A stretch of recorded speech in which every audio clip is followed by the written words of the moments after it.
On the morning of August 31st, 2003, the burned body of 22-year-old Katie Sepich was found near a remote dump in the desert outside the city of Las Cruces, New Mexico. The last time her friends saw her was when she left a house party after a long night of bar hopping. It would take 4 grueling years of investigation before police could finally identify the killer who had stolen Katie's life. Katie was the eldest of 3 siblings, described by her mother as a straightforward, lively, intelligent young woman who grew up in Carlsbad, New Mexico. She graduated with a degree in business from New Mexico State University and planned to begin her MBA program that fall. Katie was hardworking. She waited tables at a local Mexican restaurant. Everyone around her saw her as outgoing, cheerful, and easy to get along with. Katie met a young man named Joe Bischoff while she was in college. At first, they were just friends, but their relationship quickly deepened and they became a romantic couple. Katie told her mother, Jeanne, that she was very happy with Joe and dreamed of building a future with him. She was very enamored with Joe. She told me, "Mom, I think this is the one. I think this is the one I'm going to marry." And so we had actually started talking about wedding plans, although, it was probably a little premature, but we started talking about it. She was very smitten with him. We had met him. We liked him. He had spent time in our home. Things were progressing with him. They go shopping together to buy Katie a ring that she's seen wearing later at a party. Joe is a really pretty nice young man and very intelligent, came from a really good family. He and Katie had been dating for quite a long time, and he had graduated and had moved back to his hometown to work with his father in their business. So he had come home back to Las Cruces for that weekend, and that's why Katie and her friends were all getting together to kind of see him again. Over Labor Day weekend that year, Joe returned to Las Cruces and Katie was overjoyed. But the weekend that was supposed to be filled with happiness turned into an unimaginable nightmare. On Saturday night, August 30th, 2003, Katie happily went out with Joe and a group of friends, moving from bar to bar before ending up at a house party. After that party, Katie disappeared without a sound. The next morning, her mother, Jeanne, received a phone call that left her in shock. Years later, she painfully recalled the moment she learned her daughter was missing. On August 31st, 2003, we were having a Labor Day party at our house. We had invited a bunch of friends over, and we had a swimming pool, and everybody's going to, come over and swim. And we were in the process of getting ready for that, and it was almost time for everybody to start showing up. And we got a call from Tracy, Katie's roommate. Tracy had called us at about 2 p.m. and said, "We can't find Katie." I'll never forget, I answered the phone and she said, "Have you talked to Katie today?" Because she knew that Katie and I talked every day, several times a day. And I said, "No." She said, "We can't find her." Well, she went ahead to tell me that she had called all of her friends, the hospitals. So we told her to report Katie missing, to make a missing persons report. Well, I had gone to the store to get something. I don't remember what it was. So as soon as I got home, Jeanne told me Tracy had called and they couldn't find Katie. So I said, "Well, I'm heading over there. I'll go find her." Zato, Veronica, Katie's roommate, told Jeanne that Katie had left the party alone that night. Veronica and Joe had fallen asleep at the house where the party was being held. They assumed Katie had gone home, but the next morning she was nowhere to be found. Terrified, the family immediately called the police. At around the same time, a local resident happened to discover the body of a young woman lying naked beside a dump site in the desert. As we drove up, as I glanced over, I saw what appeared to be a body, a partially nude body. I was looking for signs of life. I was told that we had a female body at the old landfill, and there was no identification on the body. It had appeared that she had been there maybe a day or a little bit less than a day. She was laying face down. She was semi-nude. Her pants had been removed. They were laying between her legs. They quickly realized this was no ordinary accident. The victim was a woman, roughly 21 to 23 years old, completely naked from the waist down. The criminal motive was clearly robbery and sexual assault. Her arms were covered in scratch marks and defensive wounds, proof that she had fought desperately for her life. She had scrape marks where she had been fighting with the person that had killed her. She had wounds on some of her fingers where she had apparently grabbed the individual. Under the victim's fingernails, investigators found the killer's skin and blood, meaning they now had a sample of the murderer's DNA. There were marks of strangulation on her neck, which appeared to be the primary cause of death. There was no indications on the ground around her that the struggle had taken place anywhere in that area. It indicated to us that she'd been killed somewhere else. The most horrifying detail, there were burn marks on the victim's hands and back. She had some burns on her back and on her arm. The killer had tried to burn the body to destroy evidence or conceal her identity. We felt that a liquid had been poured on her to set her on fire in an attempt to destroy evidence. The fire didn't last very long. It basically burned her back some and her arm, and then went out. Police quickly began looking at the connection between Katie's disappearance and the body discovered in the desert. Katie's father rushed to the morgue to help identify the victim. Katie's father was on his way from Carlsbad, and once he arrived, he went and viewed the body and identified Katie. Later, Jeanne recalled, "After a few agonizing hours, our worst fear came true." When Dave got home that night, he told me that when they pulled back that sheet and he had to look at her face, he said that the pain was so intense that he thought he would not be able to take another breath. And no father should ever have to do that. No father should ever have to do that. Katie's death shattered the sense of peace in Las Cruces. A once quiet town was now gripped by fear.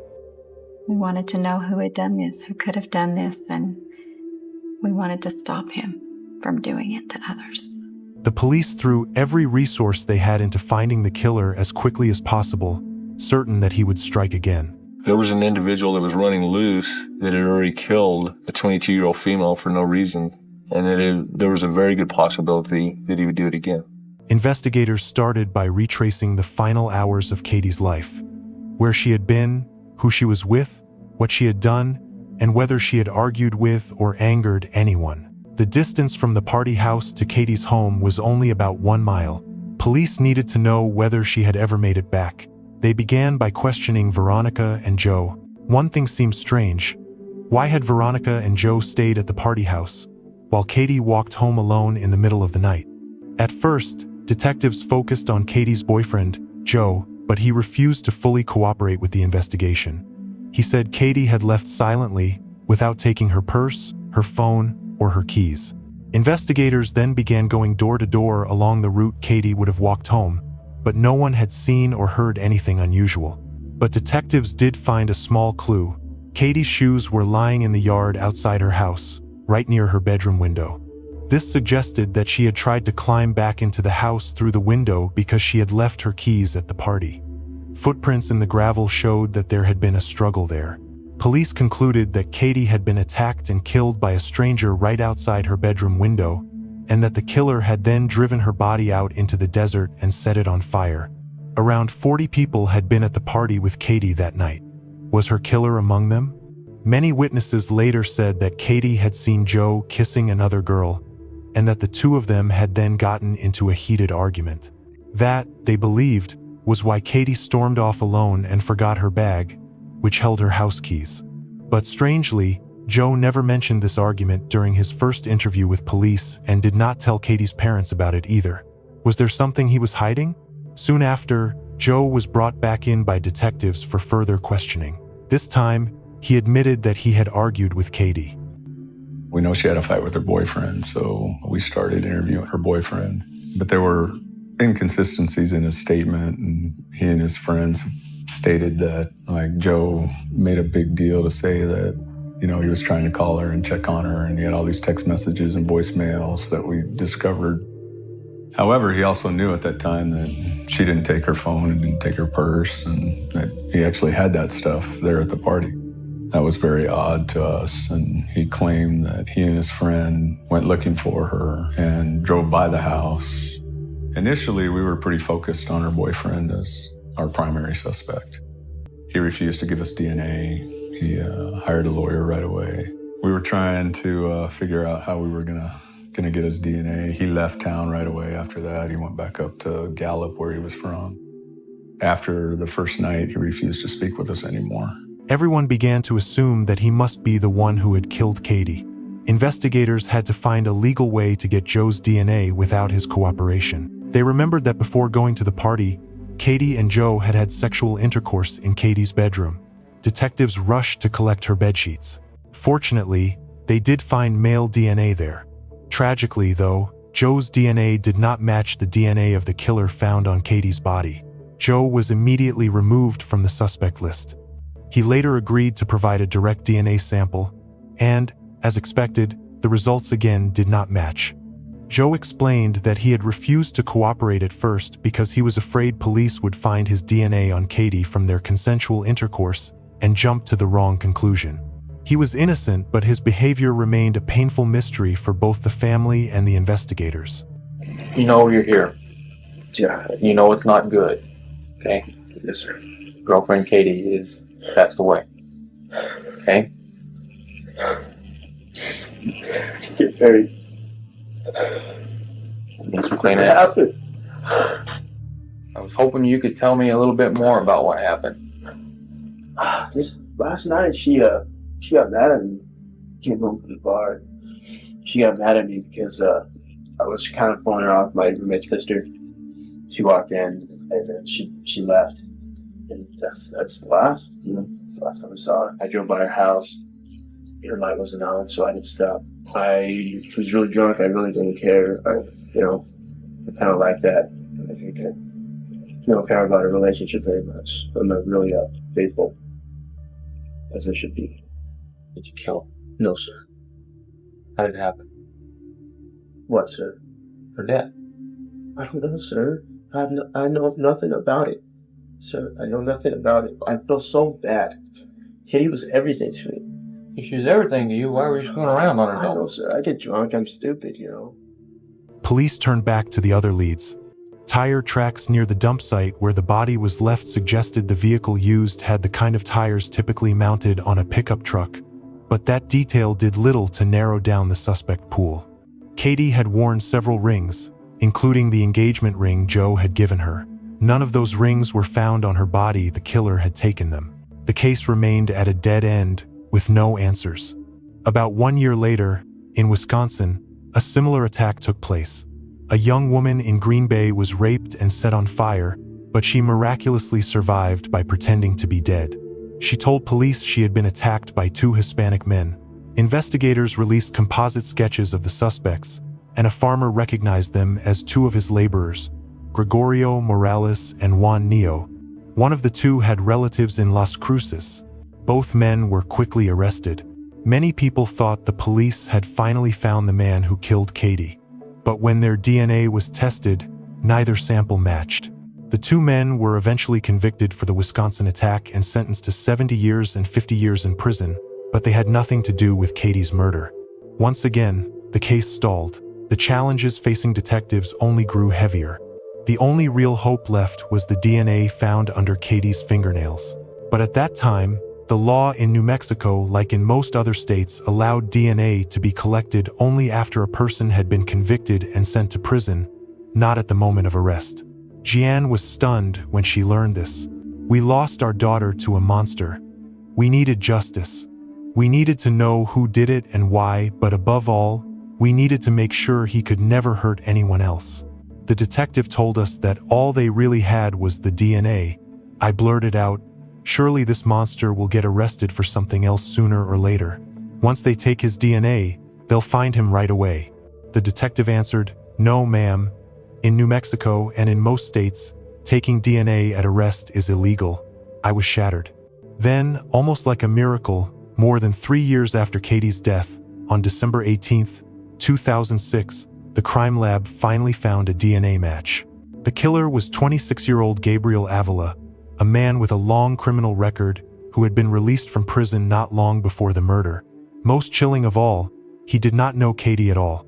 Less than 3 months after he killed Katie, on November 13th, 2003, Avila broke into a house where 2 female college students lived, armed with a knife.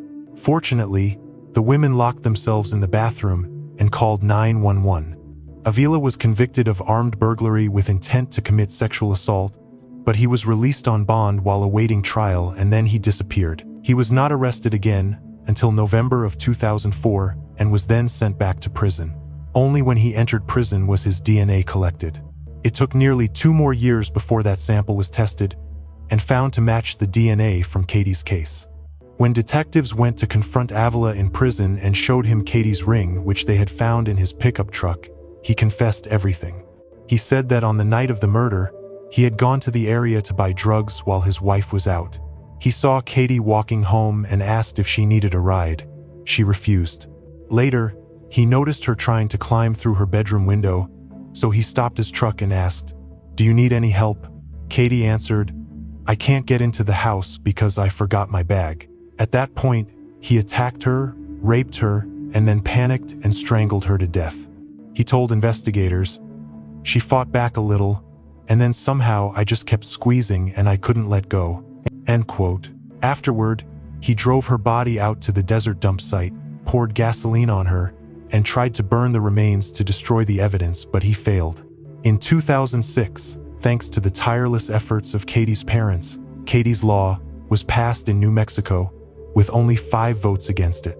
The law requires that DNA be collected from anyone arrested for a violent crime.